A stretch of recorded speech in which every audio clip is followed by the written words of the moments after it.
পঞ্চম ক্লাসে।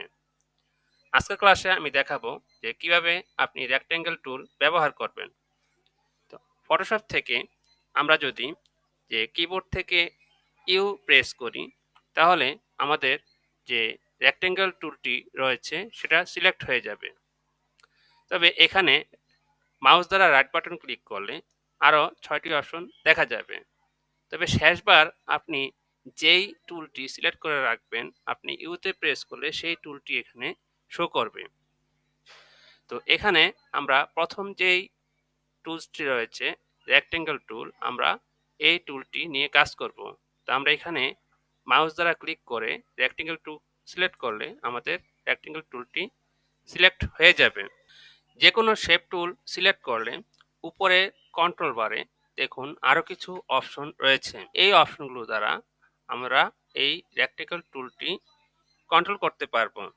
Rectangle tool select করে যদি মাউস দ্বারা আমরা ক্লিক করে ড্র্যাগ করি তাহলে আমরা যতটুকু নিতে চাচ্ছি আমরা সেই পরিমাণ নিয়ে তারপরে আমরা মাউস থেকে আঙ্গুল উঠাবো, তাহলে আমাদের শেপটি নেওয়া হয়ে যাবে।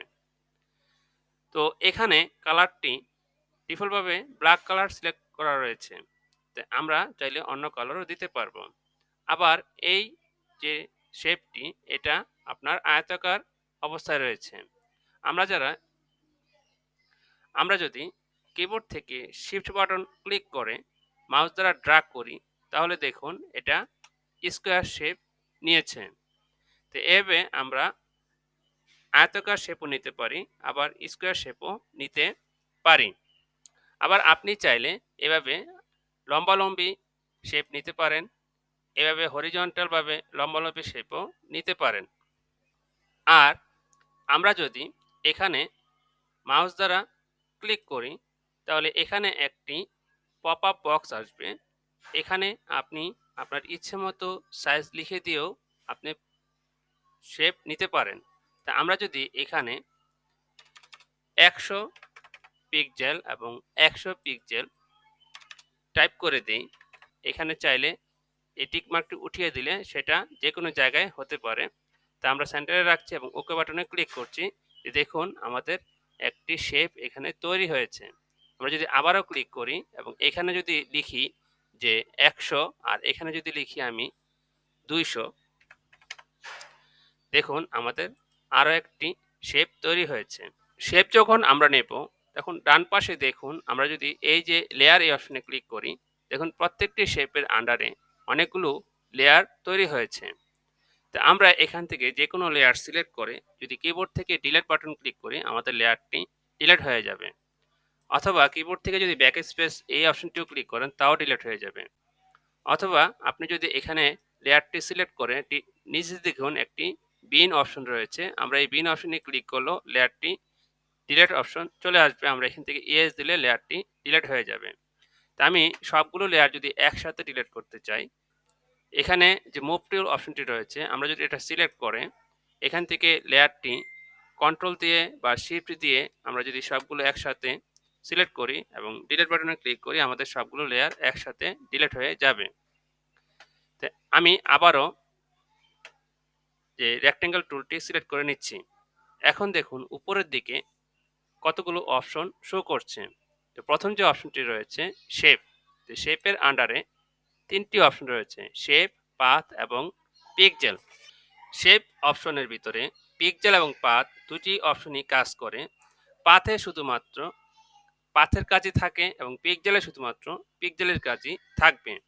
পাথের কাজটা কি দেখুন, আমি যদি এখান থেকে একটি শেপ ক্রিয়েট করি তাহলে দেখুন এর চারপাশে 4টা লাইন রয়েছে এবং চারপাশে 4টা পয়েন্ট রয়েছে।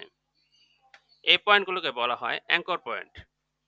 এখন এই যে পয়েন্ট এবং লাইন এটাই হচ্ছে পাথ। তো যদি শেপ সিলেক্ট থাকে তাহলে আপনি কালার এবং পাথ দুটোই পাবেন। আর আমরা যদি এখান থেকে পাথ সিলেক্ট করে দেই, এখন এখানে যদি আমি একটি শেপ নেই তো দেখুন এখানে কোনো কালার শো করছে না, শুধু চারপাশে 4টি অ্যাঙ্কর পয়েন্ট এবং 4টি লাইন শো করছে। আমরা যদি শেপ ক্রিয়েট করি তাহলে আমাদের অটোমেটিক একটি লেয়ার ক্রিয়েট হবে, কিন্তু আমরা যদি পাথ সিলেক্ট করে একটি শেপ ক্রিয়েট করতে চাই তাহলে আমাদের আলাদা একটি লেয়ার নিতে হবে, নয়তো যেই লেয়ারটি সিলেক্ট থাকবে সেই লেয়ারের উপরই আমাদের পার্টটি ক্রিয়েট হবে। কিন্তু আমরা যদি পিক্সেলে কোনো শেপ ক্রিয়েট করতে চাই, মূলত এটা ব্যাকগ্রাউন্ড যে লেয়ারটি রয়েছে সেই লেয়ারের উপরে তৈরি হবে। তো আমরা যদি এখন এটা ড্র্যাগ করি, তো দেখুন এখানে শুধুমাত্র কালার ক্রিয়েট হয়েছে, পাশে যে লাইন বা অ্যাঙ্কর পয়েন্ট, কোনো অ্যাঙ্কর পয়েন্ট তৈরি হয়নি। তো পিক্সেলের ক্ষেত্রে কোনো আলাদা লেয়ার তৈরি হবে না, এটা ব্যাকগ্রাউন্ড লেয়ারের উপরেই তৈরি করতে হয়। এখন আমরা এগুলো ডিলিট করে দেই। তো আমরা এটা লেয়ারটা সিলেক্ট করে যদি আমরা ডিলিট বাটনে ক্লিক করি তাহলে ডিলিট হয়ে যাবে। কিন্তু আমরা যেহেতু পিক্সেল সিলেক্ট করে একটি শেপ ক্রিয়েট করেছিলাম, যেটার ব্যাকগ্রাউন্ডটা রয়ে গিয়েছে, এটা ডিলিট করতে হলে এভাবে ডিলিট হবে না। এজন্য আমরা আন্ডু করি। তো আন্ডু করতে হলে আমাদের কন্ট্রোল জেড দিতে হবে, তাহলে আন্ডু হবে। তো আমরা আবারও কন্ট্রোল জেড দিই, আবার আন্ডু হবে, আবারও কন্ট্রোল জেড দিই। দেখুন এখানে বারবার আন্ডু হচ্ছে না, একবারে আন্ডু হচ্ছে। তো একাধিকবার আন্ডু করতে চাইলে আমাদের কন্ট্রোল অল্টা জেড দিতে হবে, তাহলে আমাদের বারবার আন্ডু হবে, আগের মতন হয়ে যাবে। তা আমরা একটি ব্ল্যাঙ্ক ক্যানভাস পেয়ে গিয়েছি। তো এবার দেখি কিভাবে আমরা আমাদের শেপের যে কালার, সেই কালারটি চেঞ্জ করতে পারি। তা আমরা আরেকটি শেপ ড্রয়িং করে নিচ্ছি। তা আমরা এই কালারটি চেঞ্জ করতে চাই। তো আমরা পূর্বের বার কি করেছিলাম যে এখান থেকে এটার একটি কালার আমরা নিয়ে নিই। দেখুন, তা আমরা এর পূর্বের ক্লাসে দেখিয়েছিলাম যে যদি আমরা কন্ট্রোল ব্যাক স্পেস দিই বা অল্টার ডিলেট দিই বা ব্যাক স্পেস দিই, তাহলে আমাদের কালারটি চেঞ্জ হয়ে যায়। কিন্তু এখানে কালারটি চেঞ্জ হয়েছে পুরো ব্যাকগ্রাউন্ডের। আমরা যে শেপটি নিয়েছি সেই শেপটির কালার চেঞ্জ হয়নি। আমরা আন্ডু করি। তো আমরা চাচ্ছি শুধু শেপটির কালার চেঞ্জ করতে। তো এইভাবে কালার চেঞ্জ করা যাবে না। তো আমরা যদি এই শেপের কালার চেঞ্জ করতে চাই, তাহলে আমাদের দেখুন উপরে এই যে ফিল যে কালারটি রয়েছে, আমাদের এই ফিল কালারে ক্লিক করতে হবে। তাহলে আমাদের এখানে যেই কালারটি প্রয়োজন আমরা সেই কালারটি সিলেক্ট করলে আমাদের কালারটি এখানে চেঞ্জ হয়ে যাবে। আর যদি আমরা এখানে কোনো কালার না চাই, সেই ক্ষেত্রে আমরা এই যে এখানে নো কালার রয়েছে, আমরা এই নো কালারে ক্লিক করলে আমাদের এখানে কোনো কালার থাকবে না। তো এখানে 4টি অপশন দেখা যাচ্ছে। প্রথম যে অপশনটি সেটা হচ্ছে নো কালার।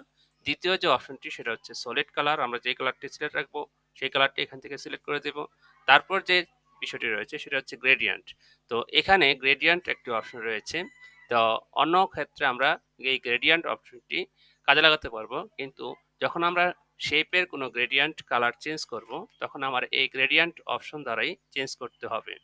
4 নম্বরে যেটি রয়েছে সেটা হচ্ছে টেক্সচার, অর্থাৎ আমি এটা দিয়ে এখানে টেক্সচারের কাজ করতে পারবো।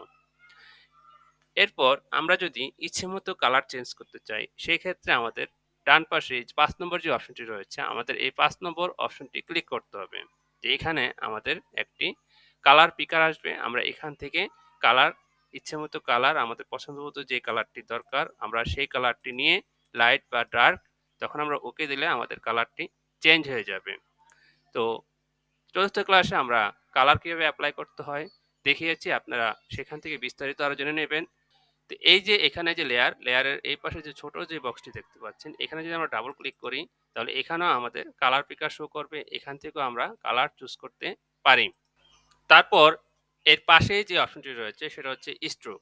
তো আমরা যদি এই স্ট্রোক অপশনে ক্লিক করি, তো দেখুন এখানেও 4টি অপশন রয়েছে। তা আমরা যদি এখান থেকে কোনো একটি কালার সিলেক্ট করি, তো আমাদের এই চারপাশে দেখুন একটি স্ট্রোক শো করছে, অর্থাৎ এখানে যেই কালারটি রয়েছে সেই কালারটি এখানে দেখাবে। আমরা অন্য যে কোনো কালার যদি সিলেক্ট করি এখানে সেই কালারটি শো করবে।